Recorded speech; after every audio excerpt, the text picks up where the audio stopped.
And today we are going to be talking about a few books that I have read and like. If you are looking for a text to help with your implementation or to do a text study with your team or with your school. Um, and so hopefully you'll leave today with some suggestions for some text that might be able to help you with your work. So the way this works with the implementation toolbox series is I do go through Maine's model of MTSS first so that you can get an idea of what's being developed here at the Maine DOE. And then what I like to do is as we get into the tools, I like to connect the resource or the tool back to the part of the MTSS framework that that tool most strongly supports. And so that way you can make a connection between the tools and the supports. And so Maine's MTSS framework, the way I like to present it is something that I call a 5-4-1. So there are 5 critical components, 4 delivery pillars, and together they create this one big idea. So within Maine's MTSS framework, we do operate on a 3-tiered system or a 3-tiered model for MTSS. And just so that we are all aware that when I talk about tiers and I talk about students who might be receiving tier 1, tier 2, or tier 3, I am coming from the place where the tiers are intensities of instruction that are layering on top of each other. So a student receiving tier 3 intensity is also receiving tier 2 and tier 1 intensity. This is a supplemental system and not a supplant system. So we don't remove a student from a tier in order to put them in another tier. We layer an intensity on top of the instruction so that the instruction gets more and more intense as they rise in the level of need. And within this system, there are 5 critical components. First being that schools have a leadership team that uses live data to improve teaching and learning. The key word for this is the word live. Most data has a shelf life.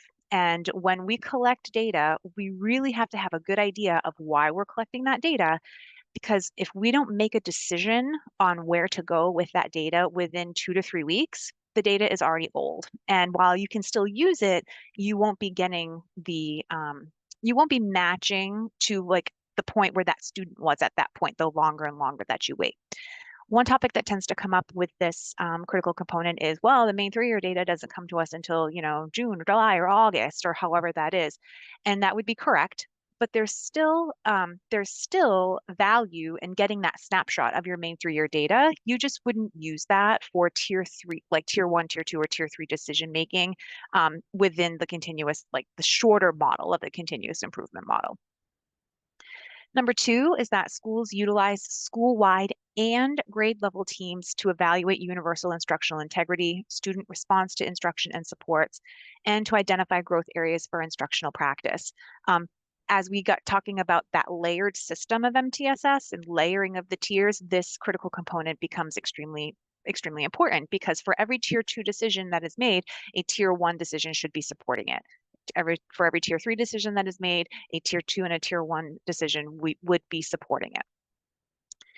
Number 3 is that schools prioritize effective universal instruction, otherwise known as tier 1, for students regardless of IEP, 504, multilingual learner, et cetera, and that we are ensuring timely and relevant access to additional intensified support when it's indicated. Many of the RTI models that we might be aware of today are, for better or worse, they tend to follow a more of a fail first model. A student has to fail for a certain amount of time before we allow them or before we move them up the chain in order for them to get access to to something that they might need. With an MTSS model, we take that narrow view and we widen it out so that we are ensuring that our tier 1 is as robust and like lively as possible. And so when looking at your MTSS system, a good 60% of the effort and decision making that you're going to make in many of your schools is going to be in that tier 1. in an RTI, it tends to be in tier three. So like we put a lot of our effort and resources into tier three, and we just say, okay, well, tier one must be going okay, and so we're going to focus on, this part over here or this level over here. But with an MTSS, that sort of flips on its head, where a majority of the decision making actually comes in that tier one setting. Number four is that schools have a library of evidence-based resources to ensure equitable access for all students, regardless of eligibility for special ed or other student supports. What does this mean? It means that we want to create libraries of evidence-based practices that any educator can use to address a need in their classroom when the data shows that there is a need in that classroom that needs to be addressed. We are not pigeonholing programs for different tiers. So like we don't buy a program and say, well, we're going to wait and use this in tier two. If there's an element of that program that could be used in tier one, we want to be able to have access to that at the moment that it's needed. This does get a little bit tricky. And I would say for me and my work, this is probably the hardest of the five critical components to achieve because it crosses so many different areas of your school from Title I to special education, et cetera, et cetera, et cetera. A lot of collaboration has to happen here to create these libraries. And then number five is that schools create dynamic partnerships with families and community members designed to support and empower the family and the community member. So we're really looking for, multiple direction communication between the school and the community. So we've got these five critical components. Now we've got to put them into action. And so what are the things that have to happen in order for us to be able to put these five critical components into action? And so this is the 4 delivery pillars system that supports the 541. And these delivery pillars are very strongly aligned to the implementation drivers that are evidence-based, research-based, and we know them to work. They're systems that work. And we're going to start over here on the right-hand side so that this critical implementation pillar is needs-based decision making. We need to spend a good chunk of our time determining the what, the why, the how, the who, and the when. This is going to be very familiar to you as the RTI process. When you look at what's happening, asking why it's happening, how are we going to address it, who is going to address it, and when are we going to monitor that it's happening? Right. And so we really adopt this very consistent needs-based decision-making model as part of your whole school MTSS. At the bottom is educator support. We often think of an MTSS as a framework of intervention for students, but our educator supports that live within the MTSS are actually it's the bread and butter of your MTSS, I guess is basically the way that I would put that.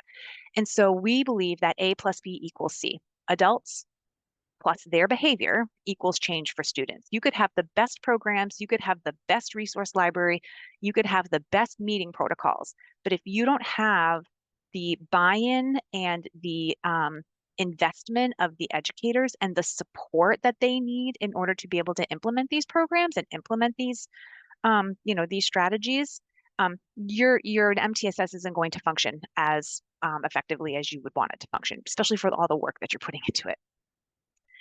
Over here on the right-hand side, we have shared leadership. Basically, this is just saying that it's all hands on deck. So we really operate from this is not these kids, my kids, your kids. We are all kids and we are all responsible for the education of these children. So whether you're a 5th grade teacher and you're observing, kindergartners in the hallway, you are equally as responsible for their behavior in the hallway as the kindergarten teacher, right? So we all pitch in to ensure that these are everybody's kids and we are all in together getting them to their hopefully positive outcomes. And then finally at the top here, we have a common learning framework. This is the tiered system for academic, behavioral, and emotional growth. This is the triangle that we often recognize as MTSS or RTI, where we really look at integrating that academic, behavioral, and emotional growth from that intensified tiered perspective. So what does all this mean? This really comes down to this one big idea, and that is that MTSS really isn't something a school does. It's not something that we do when students are struggling. It's something that you are. And when you really embody a multi-tiered system of support, it it really gets down to the foundational decisions that you're making at the universal tier one level that really helps to create that foundation for a robust and effective multi-tiered system. And so, what we're trying to do here is move from a reactive process, which many of our response to intervention programs are like, to a proactive process that starts from the moment that child gets off the bus. And then the system is set up so that it is flexible enough to meet the needs of the students as the needs of the students ebb and flow. Okay, so today's highlighted books. So we're going to get into our tools section now of the implementation toolbox series. And so there are going to be 4 texts that we're going to review today. This is not an exhaustive list. So there are plenty of books available for MTSS implementation. These just happen to be my top 4 at the moment. And some of them I've liked for a very long time. And some of them are new and are ones that have come out like within the last year or two that I thought were good and I wanted to put them on the list. Um, so what I find is that leading equity-based MTSS for all students, effective universal instruction, the goal to success with MTSS, and nuts and bolts, multi-tiered systems of support, a basic guide to implementing preventative practice in our schools and community. So what we're going to do is we're going to go through each of the 4 books, and you're going to experience a slide just like this. So it's going to have the title, the authors, a picture of the book so that if you're looking for it, you'll know what you're looking for. We're going to talk a little bit about why I like that book, and then we'll talk a little bit about how it aligns with Maine's framework. And then when I'm done with all the 4 books, I will open it up for anybody that happens to have comments or questions that they want to talk about, and we'll kind of go from there. Okay. So the first text, Leading Equity-Based MTSS for All Students. This is by Amy McCart and Don Miller. And they are in multi-tiered systems of support practitioners and experts out of the University of Kansas. Don Miller could almost be given the title, like the University of Kansas, I guess, could be considered the birthplace of modern MTSS. There are many names in the field of MTSS and RTI that have become very popular for their work and the resources that they provide. But as MTSS has really started to grow and evolve into a larger, more school-wide system, Don Miller at the University of Kansas was really like at the head of some of this work. This was one of the first books available in that of its kind that was published in 2020. So it's very new and it's quite good. And it has, for me, it has stood the test of time of all the other books that I have read. This one always winds up on my list. Why do I like it? I like it because it focuses on equity of access for all student groups. So this book focuses and helps you to work through decision making for all student groups, rather than just assuming that you're going to learn it with one student group and then apply and then generalize it. So it really helps to walk you through that equity-based approach for all student groups.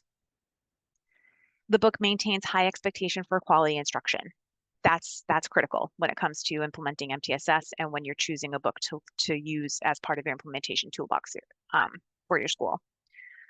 Another reason is that it supports implementation of resource mapping. Now, resource mapping is a foundational process that you would do in the very early stages of implementation of your MTSS. But really what's important is that these resource mapping practices are going to help the practitioner to reduce overextending and overexhausting of other resources. And so when your time is distributed in a way that supports the MTSS and you essentially, magically create more time or you feel like you have more time in your system, then it tends to help to prevent exhausting or overextending, the work of your materials or the work of your teachers. And so this book really has a nice section on resource mapping that really makes it stand kind of above some of the other ones that I have used. And the other thing that I really like is this is a think inside the box approach. There's nothing in this text that's going to say, hey, maybe you should go get a new program, or maybe you should go try this, or maybe you should scrap whatever you're doing.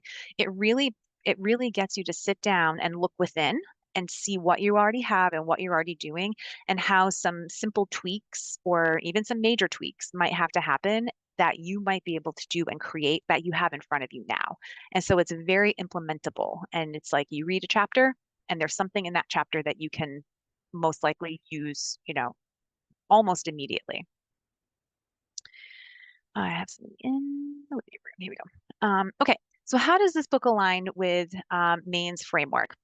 This book really helps to target critical components 1, 2, and 4. So your teaming across, so your school-wide team, your use of live data, and your grade level teams, as well as creating that resource library that we were talking about. That's that resource mapping process that is critical to really helping to develop that fourth critical component of resource library. Of the delivery pillars, this one really helps to support that common learning framework delivery pillar that was at the top of the circle, and also the shared leadership. So what this book really helps to happen is the multiple players that you have on your MTSS team, and how those adults or those experts in the room help to support each other um, at the adult level, rather than grouping kids and saying, well, I'll take this group and you take that group. While that will still happen from time to time, what we're really looking for is how can we share the leadership at the adult level and get adults lifting adults and that kind of thing. In terms of the big idea, this is a whole school approach. This book really does mean all students. All means all with this book. And so it really helps to support that big idea that this is something that you do from the ground up, and it's something that you become rather than something that you do when things aren't going right. Second book that I want to talk about today in the Toolbox series is actually Effective Universal Instruction. Actually, is this? I'm going to pause for just a second. Is this in the way? Can you see a black rectangle? There you go. Okay, well, I'm going to take it off anyway. So this book is a little bit different because it's not specific to MTSS, but it is specific to that critical tier 1. And so this book really helps with identifying some areas of need that really are going to be very strongly rooted in tier 1. It does give mention to tier 2 and tier 3, so that when you got to a point where that tier 1 is really looking good, you've made some adjustments that you've been wanting to make, you've noticed those adjustments are working. And so there is some support for the upper tiers, tiers 2 and 3 in this book, but it really is very strongly heavily focused on that tier 1 level. And this was Gibbons, Brown, and Niebling, and it was published in 2017. So it's still very new. I have multiple copies on my bookshelf here because I reference it a lot, and I use it a lot with training and folks and things like that. So why I like it goes without saying that it has a strong focus on sustainable tier 1 practices, because that is the bread and butter, the foundation of our MTSS. You really want a nice strong focus on those foundational pieces of MTSS. Another thing about this book that I really like is that when it comes to identifying and overcoming instruction and intervention barriers, this book can really help you find those barriers at that tier 1 level, and then help you come up with a plan for how you're going to remove those barriers to instruction, or those barriers to learning, or those barriers to effective implementation of interventions and things like that. It does promote MTSS systems change and sustainable implementation. So again, this is super important because an MTSS is big. And the bigger things get, the harder they are sometimes to maintain sustainability. And so we really have to have a focus on sustainability of implementation from day one. How is this going to be a big system that we can keep manageable? And if I'm going to build this MTSS and then suddenly I were to leave the district or leave the school, is this something that my teachers and the staff that are still here and the new people coming in, something they're going to be able to pick up and be able to keep moving forward, so that we don't start at the bottom every time, there's an administrator change or anything like that. And then the other thing that I like about this book is that there are some very easy to use and adaptable reproducibles. So you get access to forms that you can use, that you can download, graphic organizers for figuring out your work through the MTSS. And so I really liked the materials that came with this book in terms of helping to assess that tier 1. In terms of alignment with Bain's framework, this book particularly focuses on critical components 2 and 3. So those school-wide and grade level team meetings, and also that critical focus on tier 1, obviously.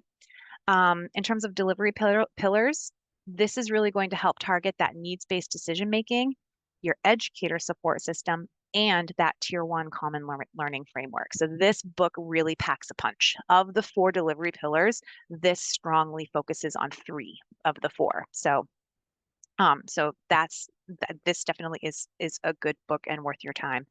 In terms of supporting the big idea, you know, one thing that, and I recognize Cheryl on the screen, one thing that maybe she's heard me say in the past is that you can't have high performing tiers 2 and 3 without a robust, thriving tier 1. And so it's super important that we take the time to really assess, is our tier 1 instruction actually as good as we believe that it is, or that we think that it is? Or could there be some things that we could work on that might help create a ripple effect across the other tiers and the students that are receiving intensified instruction? But so the book number 3 that I want to talk about today is Demystifying MTSS. And this book focuses on being a school and district framework for meeting students' academic, social, emotional needs. And then they say it's your essential guide for implementing a framework for multi-tiered systems of support. Well, you could take that or leave that. This is Navo and Williams, published in 2022. I have read this book. I actually really liked this book, and I wasn't sure when I took it off the shelf. And I was like, okay, I'm not really sure where this is going to go, but I wound up really liking it because not a lot of MTSS books that are available cover both district-wide and school-wide implementation and the nuances between those two things. And so that was one thing that I really liked about this, is that you get the district framework view and you get the school-wide view. And so that can really help create alignment across schools if you have multiple schools in your district. So why I like it, this book really, really focuses on building strong leadership teams for MTSS. And this book has a very, very solid focus on continuous improvement cycles within an MTSS. And so because MTSS in and of itself is a model of continuous improvement, this book really helps to bring back that circular motion of a continuous improvement model. And it does it consistently. And you start to get really good at predicting it as you go through the book and you go through the different phases of the book. And then the other thing that I like is that, and especially for if you're going to use this book like as a text study with your team or with your teachers or with your group of people at school, it has an end of chapter check-in that teams can use to make sure that everybody is on the same page. You're all kind of moving along together at the same time, and to support the implementation of your MTSS or the revision of your MTSS. And so the end of chapter check-in is something the other books don't really, I mean, I think both of the other books have something similar, but I liked this one a little bit better than I liked some of the other ones in terms of the team approach. And so in terms of alignment with Maine's framework, this book has a very strong focus on critical components 1, 4, and 5. So that team approach, the school-wide and grade level team decision-making approach, and also, there's a very nice chapter on creating those dynamic partnerships with community and family members that we talked about at the very beginning. And so this really was a very good resource for some of those areas. In terms of delivery pillars, it really is very strong in 2 of the 4 delivery pillars. So it's shared leadership and common learning framework, where that was the theme of the book. And there is a little bit of support for the other delivery pillars as well. But when I really wanted to break it down a little bit, I thought that those were the strongest delivery pillars in terms of like what you would be targeting if you were to engage in using this book. And then what's the big idea here? It's that a well-functioning MTSS can support academic, behavior, social, emotional, and attendance goals.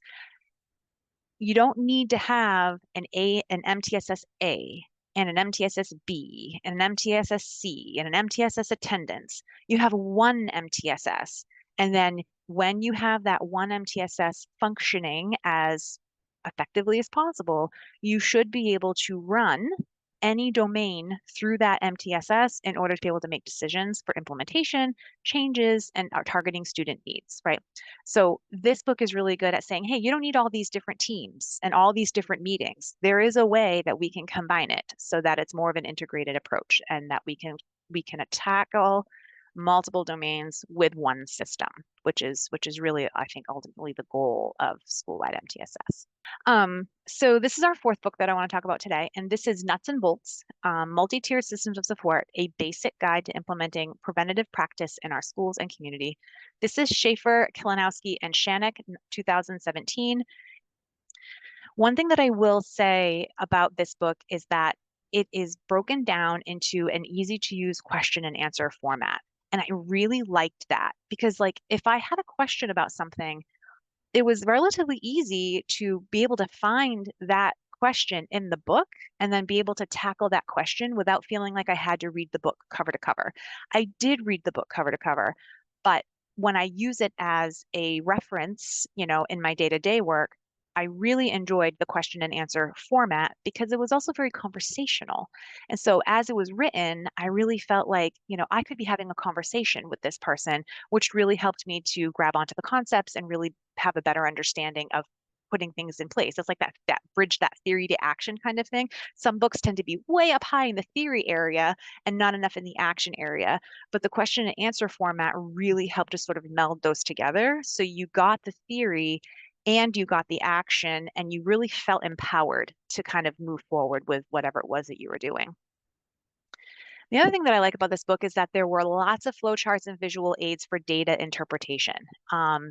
Data interpretation is an area that I think we always need practice in so that we know that we're getting what we want from our data. We're collecting the data that is going to get us the most information for decision making, the most important data that we could be possibly using, and that we're not over collecting data, right? Because I think in some cases we do. We over collect data, we don't use it, and then we get data fatigue, and then it becomes like this big thing. Then the other good thing about it is that it does provide links to online databases, evidence-based programs for academic, behavioral, and social emotional interventions. So it is very interactive. And that was like the whole theme of this book. It was question and answer, it was flowcharty, and it provided like an external place for you to go or could point you in the right direction. So it really felt like a conversation. I know I said that earlier, but that was really like the feel that I got from this text. And so it felt warm, it felt doable, and I really liked sort of like the overall approach of the text. And it had some really strong alignment with Maine's MTSS framework. So, for example, with the critical components, this one is very, very strong in two of the three components. So, component two, component three, and component four. And just to remind you, so component two is the school-wide and grade level team meetings. Component three is tier one. And component four is that resource mapping, that resource, creating a resource library. In terms of delivery pillars, this one is very, very strong in that needs-based decision making.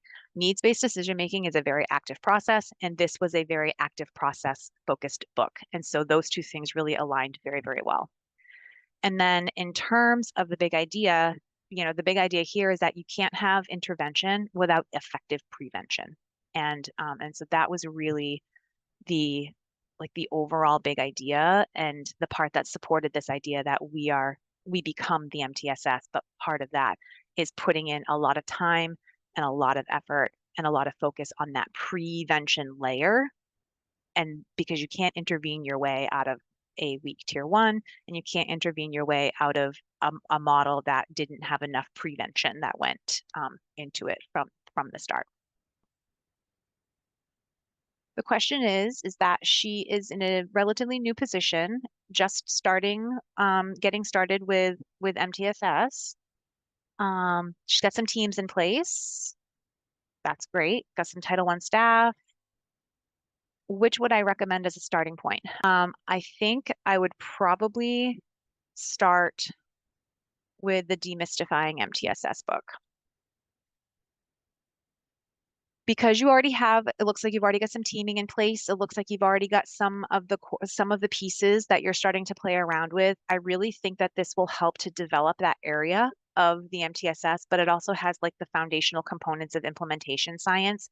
And that's really important because you don't want to skip any of the stages of implementation when it comes to like doing, like year zero, which is really that exploration phase, which I would argue you're probably in right now, and then into your your installation phase, getting things moving, trying some things out, and then your partial implementation where maybe you have couple of teachers that are, or like a grade band that's really working very functionally within the MTSS, and then ultimately full implementation. So this is a very step by step, and I think that it covers the components of leadership and resource mapping that could really help you with your next step. So this would be my recommendation. Any of the four could be good for you, but I think that this would be the one if I truly had to recommend a starting point based on what you texted to me.